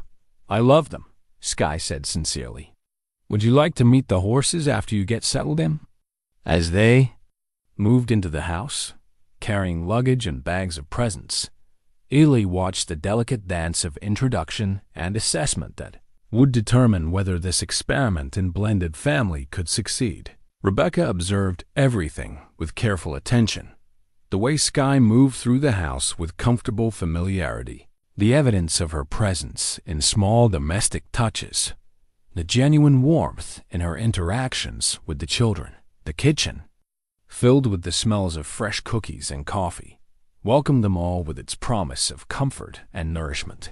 As they settled around the familiar table, Skye automatically moving to help serve refreshments, Eli felt the first stirrings of hope that maybe, just maybe, love really could multiply rather than divide, that hearts could expand to embrace unexpected additions without diminishing what had come before. But the real test was yet to come. Over the next few days, they would all discover whether the bonds that held families together were strong enough to stretch around someone who had started as a stranger but had become something much more precious, a daughter of the heart, if not of blood, who had wandered into their lives exactly when they all needed her most. The confrontation came on the third day. After 48 hours of careful politeness and growing tension, that it started with something small, as family conflicts often do. Emma had spilled apple juice on her dress during lunch, and while Rebecca worked to clean the stain, Skye had quietly taken the child upstairs to find a change of clothes. When they returned, Emma was wearing one of Skye's sweaters, a soft blue cardigan that perfectly complemented the little girl's eyes, and chattering happily about the pretty things in Skye's room. She showed me her wooden animals, Emma announced to the table. She carved them herself, and she has a quilt with rings on it that her grandma Sarah made. The words hung in the air like a physical presence. Rebecca's face went pale, then flushed, with something that might have been anger or hurt or both. Her grandma Sarah? Rebecca repeated carefully. Eli felt his stomach drop. In the easy intimacy of daily life, he'd referred to Sarah as Grandma when talking to Skye about family stories and memories. To him, it had seemed natural Sarah would have loved Skye, would have welcomed her into the family without hesitation. But he realized now how it must sound to Rebecca, how it must feel to hear her own mother's title given to a stranger. "It's just something Eli began, but Rebecca cut him off with a sharp gesture. "Emma, Samuel, why don't you go wash up for afternoon snacks?" she said, her voice tight with controlled emotion. "The adults need to talk." The children, sensing the sudden shift in atmosphere, obeyed quickly. David started to follow them, but Rebecca shook her head. "You should stay," she said. "This concerns all of us." When the room had cleared of young ears, Rebecca turned to face Skye directly. The careful politeness she'd maintained for 3 days had evaporated, replaced by something raw and defensive. "My mother died 3 years ago," she said, her voice shaking slightly. "She was Sarah Yoder, not Sarah anybody else. She was my mother and my children's grandmother, and she doesn't get to be claimed by someone who never even met her." Skye had gone very still, her face carefully blank in the way it became when she was preparing for rejection. "I'm sorry," she said quietly. "I didn't mean." "Didn't mean what?" Rebecca's voice rose despite her obvious efforts to control it. "Didn't mean to move into my mother's house and take over her place. Didn't mean to let my father give you her clothes, her recipes, her—" She gestured helplessly around the kitchen. "Everything that was hers?" "Rebecca," Eli said sharply, but his daughter was beyond stopping. "Do you have any idea what it's like to walk into your childhood home and find it completely transformed by a stranger?" She continued, addressing Skye directly. "To see someone else wearing your mother's aprons, sleeping under her quilts, being called by her title?" "I never asked for any of that," Skye said, her voice steady but her hands trembling where they rested on the table.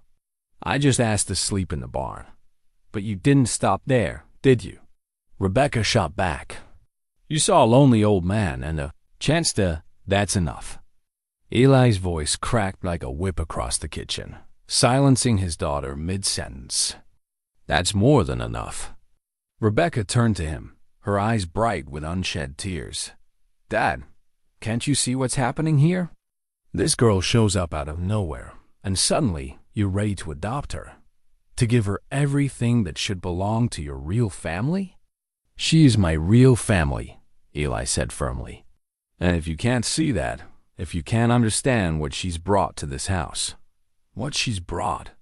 Rebecca laughed bitterly. "Dad, she's brought chaos.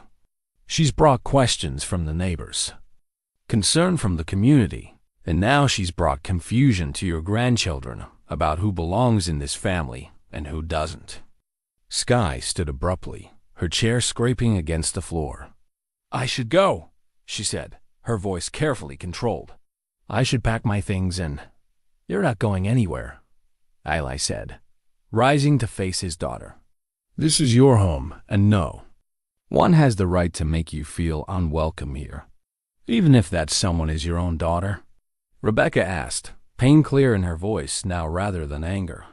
"Even if that someone is trying to protect her children from being confused about family relationships?" The question hung in the air between them, heavy with years of complicated history and competing loyalties. David, who had remained silent throughout the exchange, finally spoke. "Maybe we should all take a step back," he said quietly.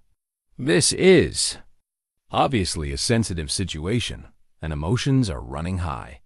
Emotions are running high because my father has made a decision that affects all of us without consulting anyone," Rebecca said, "because he's decided to replace the family he has with the family he wants."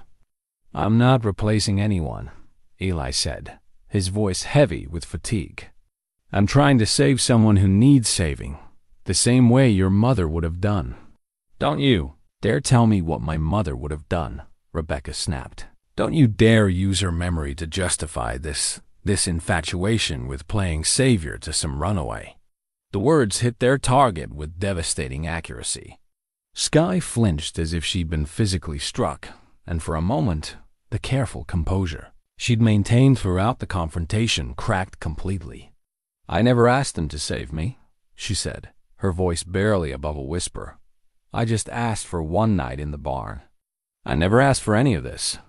She turned and walked quickly from the room, her footsteps echoing on the stairs as she fled to the safety of her bedroom. The slam of her door reverberated through the house like a gunshot dot in the silence that followed. Eli looked at his daughter, really looked at her, and saw not the successful adult she'd become, but the jealous child she'd once been, the little girl who'd always worried that she had to compete for her parents' attention and love. "Is that what this is really about?" he asked quietly. "Are you afraid that loving Skye means I love you less?" Rebecca's composure finally cracked completely.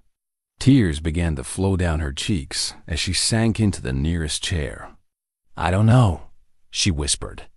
"Maybe. When I heard Emma call her grandma Sarah, it felt like you were erasing Mom, like you were giving her place to someone else." Eli moved to kneel beside his daughter's chair, taking her hands in his weathered ones. "Rebecca, no one could ever replace your mother. No one could ever replace you. Love doesn't work that way. It doesn't diminish when it's shared." "Then why does it feel like it does?" Rebecca asked, her voice broken. "Why does it feel like there's only so much to go around?" Through the kitchen window, Eli could see his grandchildren playing in the farmyard, their voices carrying on the cold December air. Upstairs, Skye was probably packing her few belongings, preparing to return to the uncertain life she'd left behind. And here in the kitchen, his daughter was crying over fears that went back to her childhood, fears he'd never known she carried. The family photo on the mantel, the one taken just months before Sarah's diagnosis, showed all of them together, frozen in a moment of uncomplicated happiness. But families weren't frozen moments, Eli realized. They were living, breathing entities that had to grow and change and adapt to new circumstances, or they died. The question was whether this family could stretch wide enough to embrace them all, or whether the attempt would tear them apart completely. Eli found Skye in her room, sitting on the edge of the bed with her torn backpack open beside her. She was methodically folding the few clothes she owned, her movements precise and emotionless, the same mechanical efficiency she'd shown on that first night when she'd been ready to disappear back into the storm. "Where will you go?" he asked, quietly, settling into the chair by the window. "I don't know," Skye replied without looking up. "Somewhere. I always figure it out. And you think that's what I want? For you to leave?" Skye's hands stilled on the sweater she was folding Sarah's blue cardigan, the one that had started the entire confrontation. "I think you have to choose," she said finally. "And it shouldn't be a hard choice. She's your daughter. She's blood." "So, are you?" Eli said firmly. "Maybe not by blood, but by choice. By love. By the family we've built together these past weeks." Rebecca doesn't see it that way. "Rebecca is scared," Eli said. "She's been scared since she was a little girl that there wasn't enough love to go around. That caring about someone else meant caring less about her." Skye finally looked up at him, her eyes red-rimmed but dry. "Maybe she's right. Maybe there isn't enough." "Do you believe that?" Eli asked. "Really?" Skye was quiet for a long time, considering the question. "I used to," she said finally. "Every foster home, every family that took me in temporarily, I thought if I could just be good enough, quiet enough, helpful enough, maybe they'd want to keep me. But there was always a reason why I didn't fit, why I couldn't stay. And now I know what belonging feels like," Skye said, her voice breaking slightly. "And I know it's not something you can force or earn. It either exists or it doesn't." "It exists," Eli said firmly. "What we have, what we've built, it's real, and it's permanent. and it's not going anywhere, even if it costs you your relationship with Rebecca. The question hung in the air between them, heavy with implications. Eli thought about his daughter downstairs, probably crying into David's shoulder while the children played outside, unaware that their family was fracturing around a question of loyalty and love. "It won't come to that," he said, but he could hear the uncertainty in his own voice. A soft knock on the door interrupted them. "Can I come in?" Rebecca's voice was muffled, but audible through the wood. Skye started to shake her head, but Eli called out, "Come in." Rebecca entered slowly, her face blotchy from crying, but her composure mostly restored. She looked at Skye's half-packed bag and winced visibly. "Are you leaving because of what I said?" she asked. "I'm leaving because it's what's best for everyone," Skye replied carefully. "You came here to reconnect with your father, and I'm in the way of that." "Maybe," Rebecca said, settling onto the bed beside Skye with the careful movements of someone approaching a wounded animal. "Or maybe I'm the one who's in the way." She picked up Sarah's wedding ring from the knit stand. Eli had finally taken it off the week before, placing it in the small jewelry box where Sarah had kept her treasures.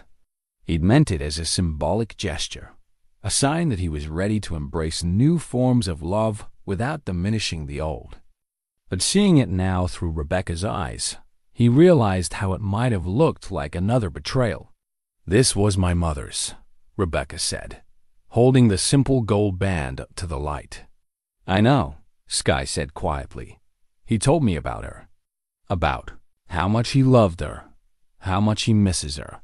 But he took it off because he said she would want him to live, not just exist," Skye replied. "He said she would want him to love again, in whatever form that love took." Rebecca was quiet for a long time, turning the ring over in her fingers. Finally, she looked at Skye directly. "My mother had a gift," she said slowly, "for seeing the good in people, for making them feel valued and loved. I've always wished I had inherited that from her, but I think maybe I got more of my father's stubborn streak instead." "There's nothing wrong with protecting your family," Skye said, "but there's something wrong with defining family so narrowly that there's no room for growth," Rebecca replied. "Something wrong with thinking that love is a finite resource instead of something that multiplies when it's shared." She turned to face Eli, who had been watching this exchange with growing hope. "Dad, I owe you an apology, and I owe Skye an apology too." She took a shaky breath. "I was scared that you'd replaced us, scared that Mom's memory was being diminished, scared that my children would be confused about where they belonged in this new version of our family." "And now?" Eli asked gently. "Now I think maybe I was the one who was confused," Rebecca said. "Maybe I was so focused on protecting what we used to be that I couldn't see what we might become." She turned back to Skye, extending her hand with the simple gesture of someone offering a truce. "Would you be willing to start over?" she asked. "To give me a chance to get to know the person my father has come to love as a daughter?" Skye looked at the outstretched hand for a long moment, then at Eli, then back at Rebecca. Slowly, she reached out and took Rebecca's hand in her own. "I'd like that," she said quietly, "if you're sure." "I'm not sure about anything," Rebecca admitted with a shaky laugh, "but I'm sure that my father is happier than I've seen him since Mom died, and I'm sure that has something to do with you. And I'm sure that if Mom were here, she'd be telling me to stop being an idiot and welcome you properly." Eli felt something tight in his chest begin to loosen a knot of tension he'd been carrying since Rebecca's arrival. The fear that love really was finite, that choosing to care for Skye meant choosing against his biological family. "Your mother would have loved her," he said quietly. "Sarah always had room in her heart for strays."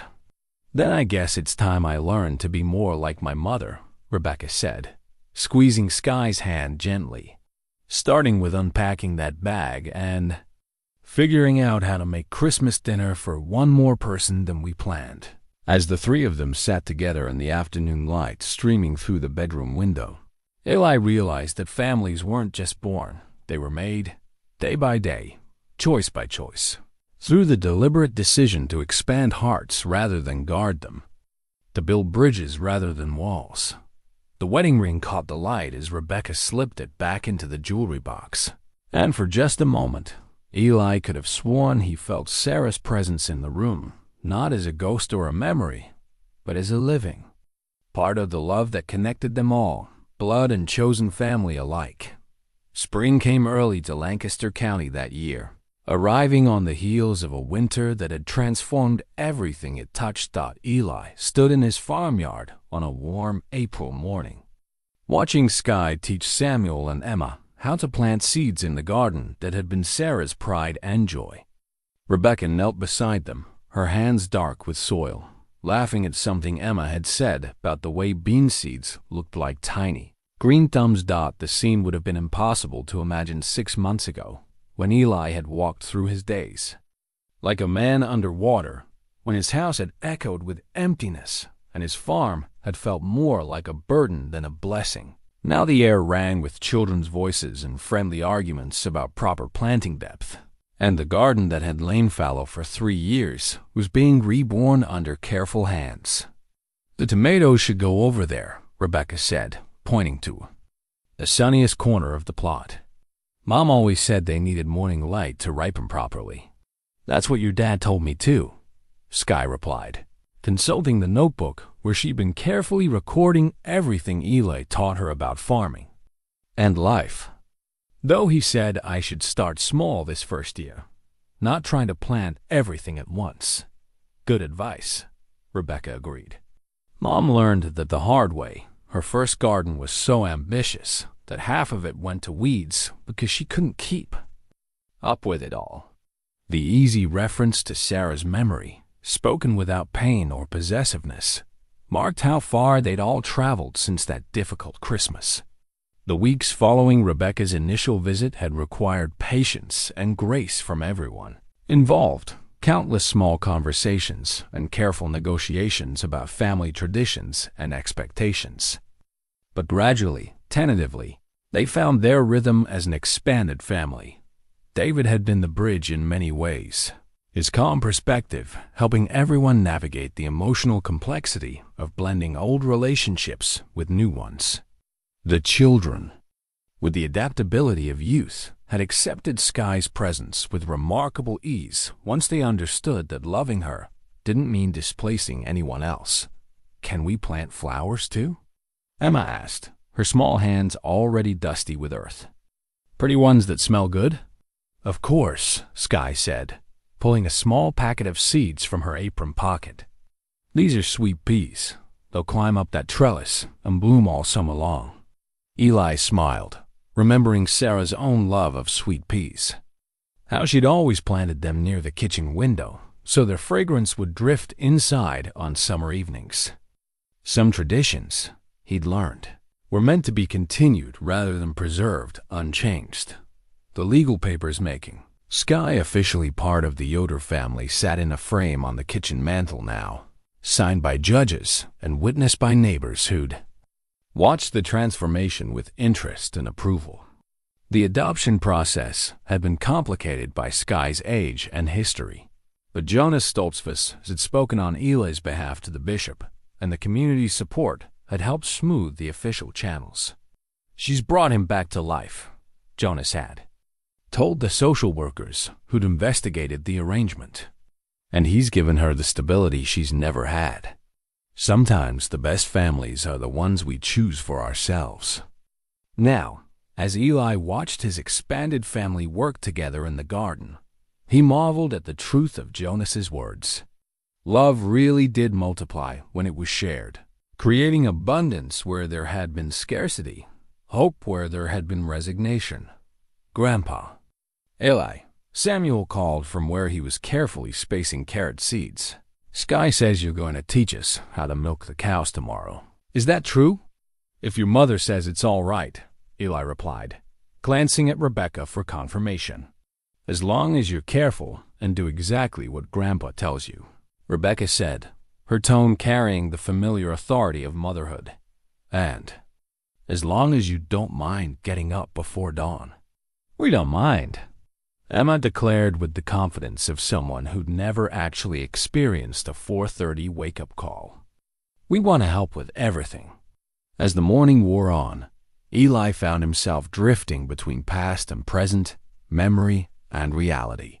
The garden looked different than it had in Sarah's time. Skye had arranged the beds with her own sense of order and beauty, but the essence remained the same. It was still a place where life took root and flourished, where careful tending yielded abundance, where hope was planted in dark earth and emerged into sunlight. Later, after Rebecca's family had returned to their temporary rental house in town, they decided to spend the entire summer in Lancaster County. Testing the possibility of a more permanent move, Eli and Skye sat on the porch watching the sun set over fields that would soon be green with new growth. "Do you ever miss it?" Eli asked quietly. "The freedom of not belonging anywhere?" Skye considered the question, her hands working automatically on the wooden spoon she was carving, her latest project in the craft. Eli had taught her during those first tentative weeks of trust building. "Sometimes," she said honestly, "when things get complicated, when there are disagreements or expectations to meet, there's part of me that remembers how simple it was when I only had to take care of myself. But simple isn't the same as good," she replied. "And freedom isn't worth much if you don't have anyone to share it with." Above them, the new wooden sign that Jonas had helped them install creaked gently in the evening breeze. "Yoder Family Farm," it read, with room beneath for all the names that now belonged on the property: Eli and Skye, Rebecca and David, and the children, and space left for whoever else might need a place to belong in the years to come. The sign had been Skye's idea, her way of marking the transformation that had taken place, not just in their family structure, but in their understanding of what family meant. It wasn't just about blood or legal documents or shared history. It was about the daily choice to care for each other, to show up in both good times and difficult ones, to create space at the table for whoever needed a place to belong.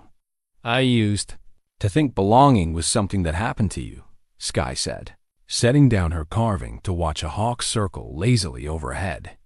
"Something other people decided you were worthy of. But I understand now that it's something you participate in, something you help create." Eli nodded, thinking of all the ways his own understanding of family had expanded over the past months. "Your grandmother Sarah used to say that the best families weren't the ones that never had problems, but the ones that learned how to solve problems together." "Do you think she would have approved?" Skye asked. "Of all this change, all this mess-einses?" "I think she would have been proud," Eli said without hesitation. "Proud of you for having the courage to ask for help when you needed it. Proud of me for having the sense to say yes. Proud of Rebecca for learning that love doesn't diminish when it's shared." As full darkness settled over the farm, they could hear the comfortable sounds of animals settling for the night, the soft lowing of cattle, the gentle shuffle of horses in their stalls, the contented murmur of chickens roosting in their coop.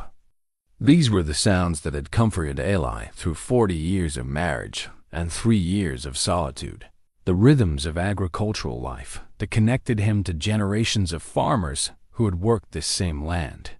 But tonight, for the first time since Sarah's death, he wasn't listening to them alone.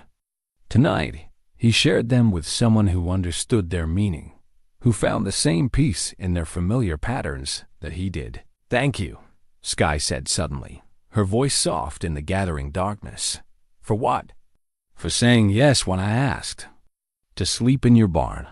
For seeing something worth saving in a homeless girl who probably looked more like trouble than potential." Eli reached over and took her hand, these weathered fingers that had learned to be gentle with frightened creatures, human and otherwise. "Thank you," he replied, "for asking, for trusting an old man enough to stay when staying felt dangerous, for teaching me that it's never too late to grow a family, never too late to choose love over fear." In the distance, they could see lights, beginning to twinkle in farmhouse windows across the valley, each one representing another family gathered around their own tables, sharing their own stories of connection and belonging. Tomorrow would bring new challenges, new opportunities to practice the difficult art of loving imperfect people imperfectly. But tonight, as spring settled over Lancaster County with its promise of growth and renewal, Eli Yoder sat on his porch with his chosen daughter and felt the deep satisfaction that came from knowing that sometimes the best gifts were the ones that arrived unexpected and uninvited, asking for nothing more than a warm place to sleep and offering, in return, the chance to remember what it meant to be fully alive. The stars emerged one by one in the darkening sky. The same stars that had witnessed Sarah's last spring and Skye's first desperate night in the barn. The same stars that would shine down on whatever new chapters this unlikely family would write together in the seasons to come. And in their steady light, the Yoder family farm settled into peaceful silence, home to all who belonged there by choice, by grace, and by the endless capacity of human hearts to expand when called upon to shelter love.